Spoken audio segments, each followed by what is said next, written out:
69% of Ferguson, Missouri's residents are black, as are 6% of its police officers. Blacks account for 86% of traffic stops in Ferguson and 93% of the arrests made after those stops. Michael Brown was an 18-year-old black man from Ferguson. He stood 6'5" and weighed 285 pounds. Having graduated high school, he was set to begin community college in an effort to become a heating and cooling technician. He smoked marijuana and drank alcohol. Under the name Big Mike, he had more than 150 followers on his SoundCloud page, where he showcased his amateur rap music. His songs allude to the struggles he faced growing up in poverty. Darren Wilson is a 28-year-old native of Texas. In his 5 years as a police officer, he never fired his gun and never had disciplinary action taken against him.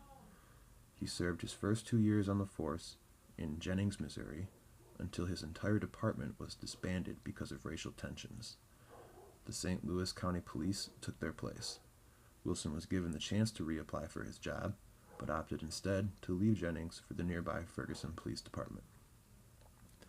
On August 9th, 2014, Michael Brown walked into a convenience store with Dorian Johnson, reached over the counter, and grabbed a box of Swisher Sweets. Then he turned around and walked calmly to the exit. When the store's owner cut him off and told him to pay, Brown pushed the smaller man out of his way. After pursuing steps inspired the owner to back away, Brown turned and left the store. Wilson was made aware of the robbery on his radio when he returned to his fully marked Tahoe from a sick call. Leaving his previous call's apartment complex, Wilson spotted Brown and Johnson walking the opposite direction in the middle of Canfield Drive. After 2 cars drove around them, Wilson pulled up beside the men and asked if they could walk on the sidewalk. Brown and Johnson told Wilson to fuck off and kept walking. Wilson called for backup and put his vehicle in reverse. When Wilson tried to step outside, Brown slammed his door closed. He tried a second time, but Brown forced it shut again. Then, Brown leaned against the door with his stomach and punched Wilson through his rolled-down driver's side window. Wilson was overpowered. When Brown turned to hand the cigarillos to Johnson with his left hand, Wilson grabbed hold of Brown's right forearm. Brown made a fist and punched Wilson hard with his left. Johnson ran. Without a taser and unable to reach his mace, Wilson drew his .40 caliber SIG 229 and told Brown to get back or he was going to shoot. Brown told Wilson he was too much of a pussy to shoot him and grabbed the top of the gun with his right hand. Brown turned the gun towards Wilson's left hip and tried to slide his finger inside the trigger guard. Wilson struggled the gun back to Brown's general direction and at that moment pulled the trigger. Nothing happened. He tried once more, but Brown's grip on the gun, between the hammer and slide, prevented it from firing. Wilson pulled the trigger a third time, and glass and blood filled the inside of his Tahoe. Shocked, Brown took a step back. Once he realized he'd only been hit in his hand, he reached through the window again and continued to throw wild punches at Wilson. Wilson blocked with his left and tried to fire again with his right.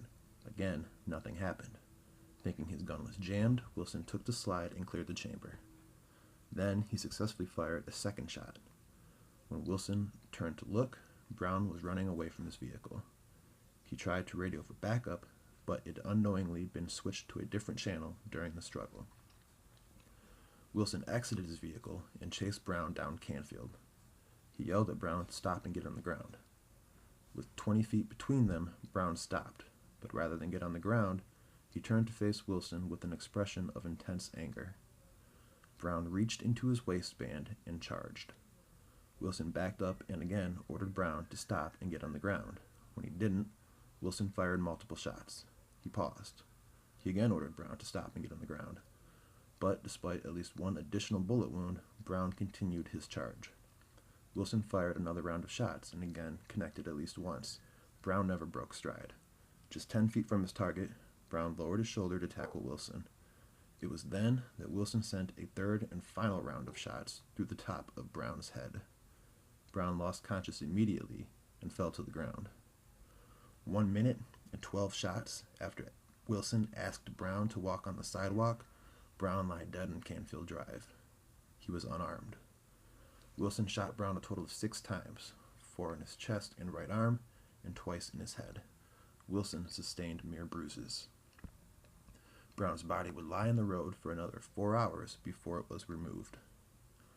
After his death, witnesses began to claim Brown was shot while running away. Others alleged he raised his hands in surrender. The next day, Brown's parents hired attorney Benjamin Crump, who had previously been employed by Trayvon Martin's family. Later that day, a candlelight vigil turned violent. More than a dozen businesses were vandalized, 2 police officers were injured, and 30 people were arrested that night alone. In the days that followed, an additional 131 people would be arrested, 3 would be shot, and 4 police officers would be injured. Schools closed over concerns of children's safety. President Obama extended his condolences to Brown's family, but urged protesters to remember him peacefully. The 5th day after Brown's death was the first since without violence. The next day, authorities gave in to protester demands and released Wilson's name to the public. That night, protests again turned violent. The day after that, Missouri Governor Jay Nixon declared a state of emergency and imposed a curfew. Shops began to close down as violent protests continued. Protesters shot guns and threw Molotov cocktails at police officers. Governor Nixon ordered in the National Guard after protesters carried out a coordinated attempt to block roads and overrun the police's command center. The curfew was lifted after it proved ineffective on consecutive nights. August 20th, 11 days after Brown's death, was the first night of relative calm. The National Guard withdrew the following day. On August 25th, Friendly Temple Missionary Baptist Church held Michael Brown's funeral.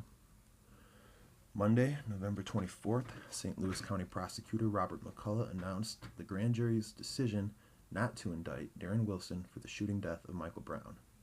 The 12-person grand jury was composed of 9 white and 3 black members. That night, despite the preemptive presence of the National Guard, a dozen businesses on Ferguson's Florissant Avenue burnt to the ground. On Tuesday, protests took place in Albuquerque, Atlanta, Boston, Chicago, Cleveland, Los Angeles, Minneapolis, New York, Oakland, Philadelphia, Portland, Seattle, and of course Ferguson.